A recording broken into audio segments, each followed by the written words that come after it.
Bonjour et bienvenue au 6e épisode de notre programme Paroles de la Louisiane. Mon nom, c'est Amanda Lafleur. Et moi, je suis Ryan Langley. Le but de ce programme, c'est de présenter des caractéristiques du français louisianais en contexte. Et aujourd'hui, on va regarder un autre extrait vidéo. Cet extrait aujourd'hui vient d'une série qui s'appelle Acadie, Nord et Sud. Mais ce n'est pas les Acadiens qui sont le sujet de l'épisode aujourd'hui. C'est les peuples autochtones de la Louisiane, ou si on veut user leur moyen de se décrire, les Indiens. Dans cet extrait, Josh Peet, un jeune homme de la nation Houma, parle avec sa voisine, Madame Marina Sérigny. Et Josh est un de tes anciens étudiants, n'est-ce pas? C'est ça. Il était parmi les premières classes de français dans mes classes de français cadien à LSU. Ça, c'était vers la fin des années 90, début des années 2000.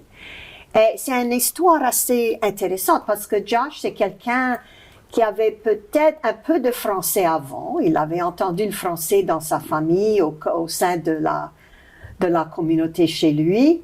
Mais il s'est servi de ses classes au collège pour établir une base de grammaire et de mots et pour apprendre ces choses-là. Et puis après ça, il est retourné dans sa communauté pour adapter son français à ses propres besoins et surtout pour acquérir le langage et la manière de parler qui faisait partie de son héritage à lui. Ah, ça, oui. Ça fait, oui, je connais un tas de jeunes qui ont fait exactement ça. Comme toi, par exemple. On va parler de ce phénomène un peu plus tard, mais d'abord, allons voir l'extrait de vidéo.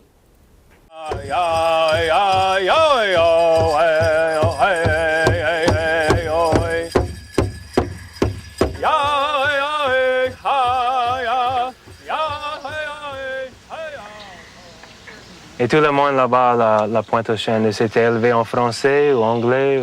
Non, le monde de la Pointe-aux-Chênes a tout été élevé en français. En français. Moi, je ne même pas en anglais avant que je vais à l'école. Ouais. Et là-bas, à la Pointe-aux-Chênes, tu pouvais, comme moi, rester. Et eux étaient élevés, tu pouvais pêcher des poissons, tu pouvais se tromper dans ce temps-là.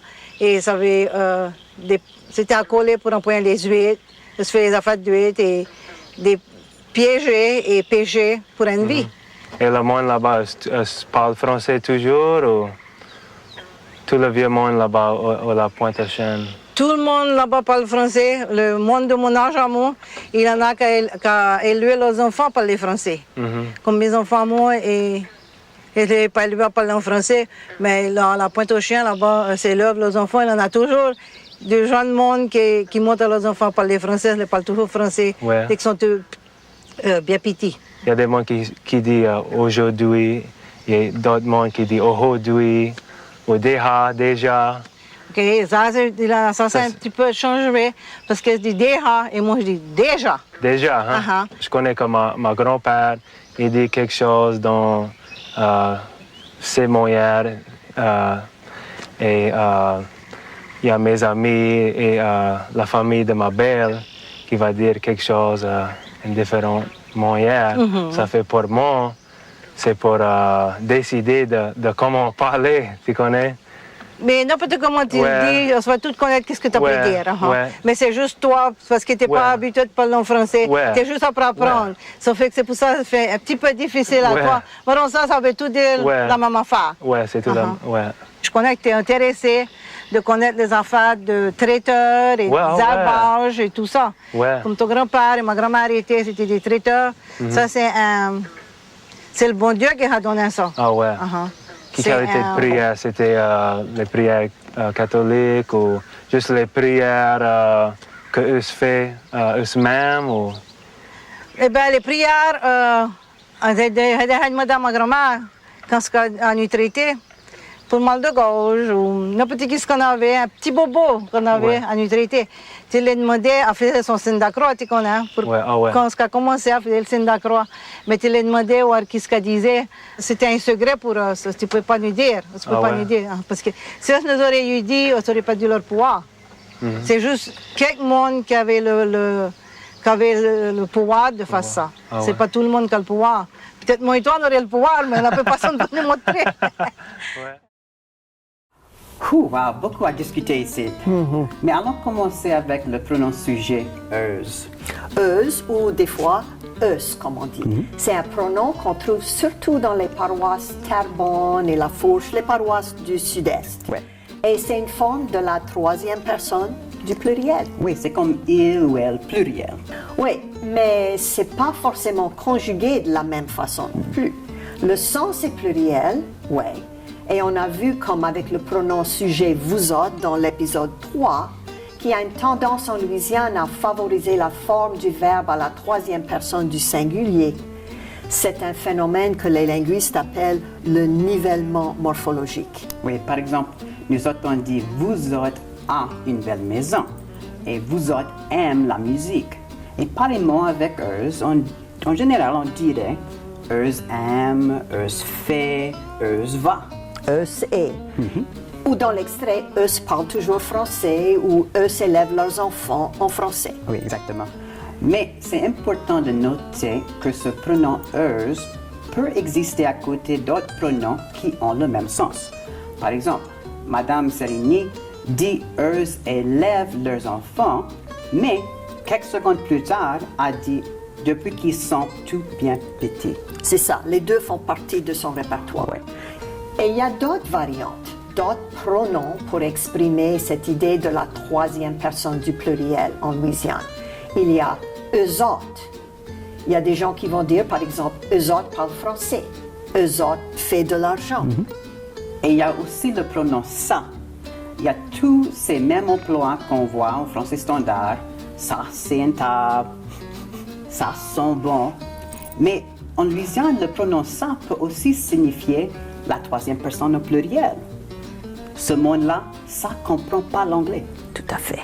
Ces gens-là comprennent pas l'anglais. C'est ça que ça veut dire. Oui. Il pourrait s'agir des gens aussi qu'on connaît bien, une référence spécifique. Mes enfants, ouais, ça comprend le français. Oui. Mais ce pronom joue souvent un rôle impersonnel pour parler des gens en général. En France, ça parle français. Ouais. Un peu comme le on impersonnel en France. On parle français en France. Oui. Et c'est dans notre salutation classique en Louisiane. Quoi ça dit? Ouais, quoi c'est que le monde dit.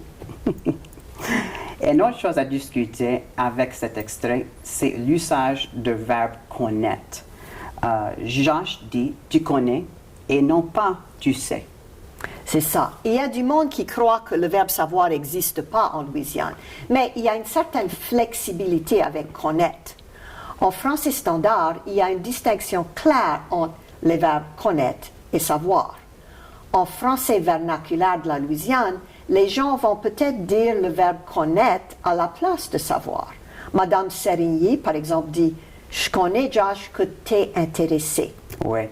Connaître peut prendre la place de savoir, mais ça ne marche pas dans l'autre sens. Personne ne va jamais dire « Oh, je sais ce monsieur, c'est mon voisin ». Non, jamais. Connaître a de la flexibilité, mais savoir, non. Ça fait, allons parler du mot habitude en Louisiane. Madame Serigny dit « T'es pas habitué de parler français ».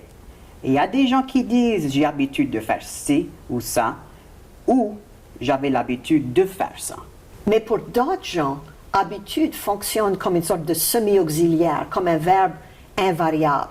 Par exemple, quelqu'un va dire « J'ai l'habitude de faire ça » ou « Il a l'habitude de rester à la campagne » plutôt que « Il avait l'habitude de rester à la campagne ».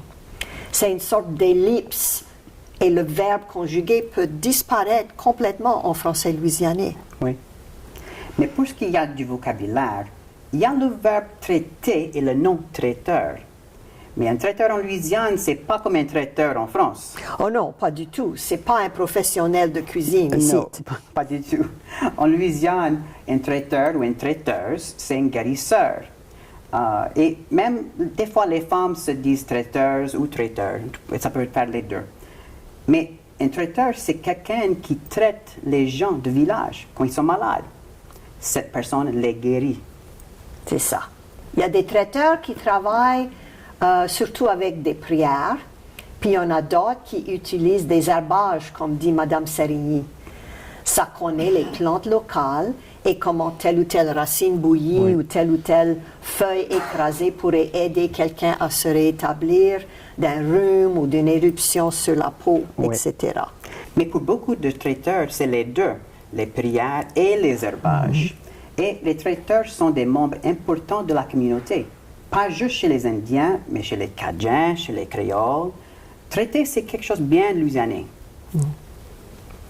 La dernière chose qu'on va examiner aujourd'hui, c'est l'usage du conditionnel dans une proposition qui commence par si. Un peu de grammaire. Oui.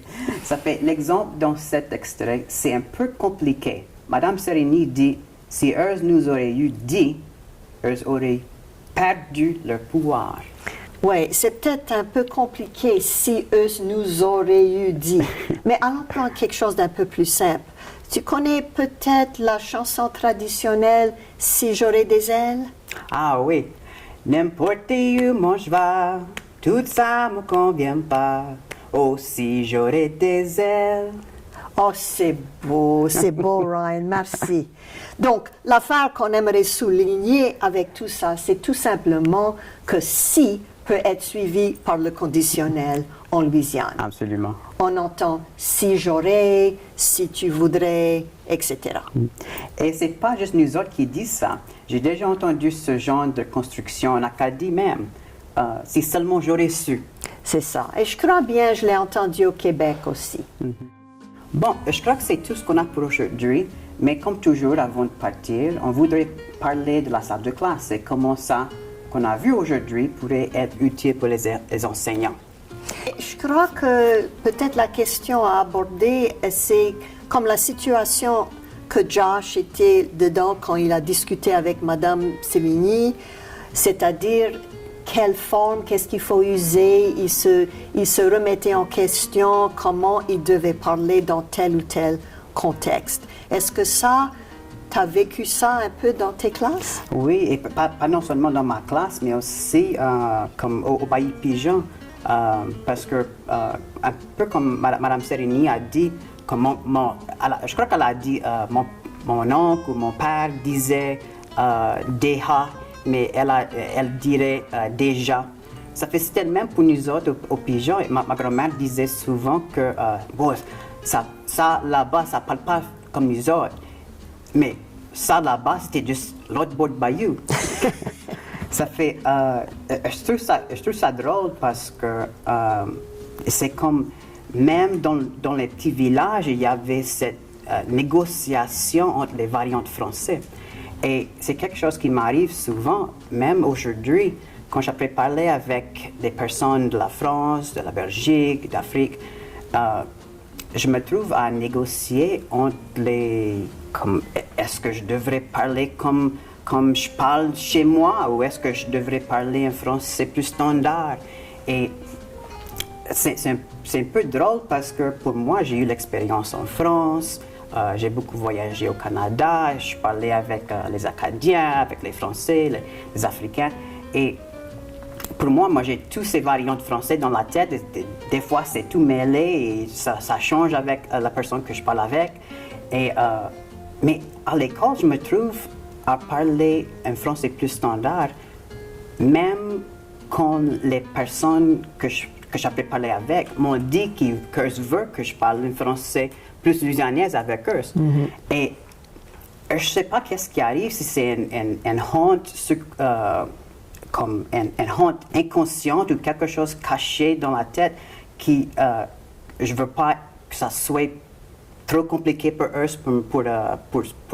pour parler avec moi, ou si c'est quelque chose comme je veux éviter cette conversation où il faut expliquer parce que je veux pas que je dise oh, bon, ça se dit pas en français et là on a besoin d'avoir la conversation. Oui, je sais que ça se dit pas peut-être en France, mais ça se dit ici en Louisiane.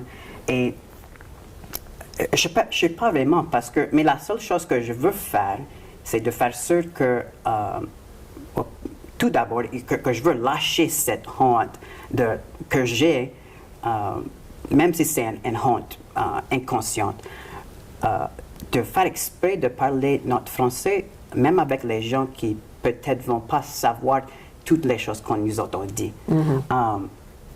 Et surtout, je ne veux pas que mes enfants à l'école, les élèves, je veux pas qu'eux aient cette honte aussi user des mots et expressions louisianais dans leur parler aussi. Et tout ce que je peux faire avec ça, c'est de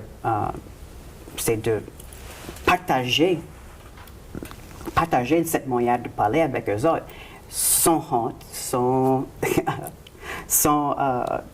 comme complexe. Oui. Enfin, je dirais, il y a peut-être un aspect de honte là-dedans, mais il y a aussi le privilège que toi, tu as eu d'être exposé à toutes ces variantes. Donc, toi, tu as beaucoup plus de connaissances que n'importe quel francophone typique de n'importe quelle région du monde. Et le fait que tu aies toutes ces connaissances-là peut-être que te responsabilise dans un sens, tu te sens obligé plus d'aider à faciliter la communication. Alors que dans un temps où les gens ne connaissaient pas mieux, tu sais, ça me fait penser à ma grand-mère qui n'a pas beaucoup voyagé dans sa vie.